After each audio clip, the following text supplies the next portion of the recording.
Na hát, sziasztok! Most egy bejelentő videót szeretnék tenni, ami szerint most abba hagyom a videózást. Igazából, hogy mondjam,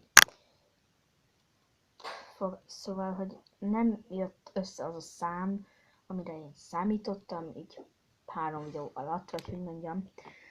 Ezért most abba hagyom, és nem úgy, hogy egy 2 napig aztán videó.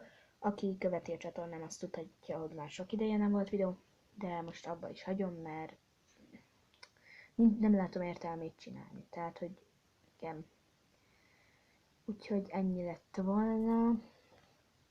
Csak egy 50 másodperces kis bejelentés lenne, hogy abba hagyom a videózást, de mivel most megkaptam egy másik tabletomat, ezért lehet, hogy abból azt még bemutatom egy videóba, és az lenne így az utolsó videóm.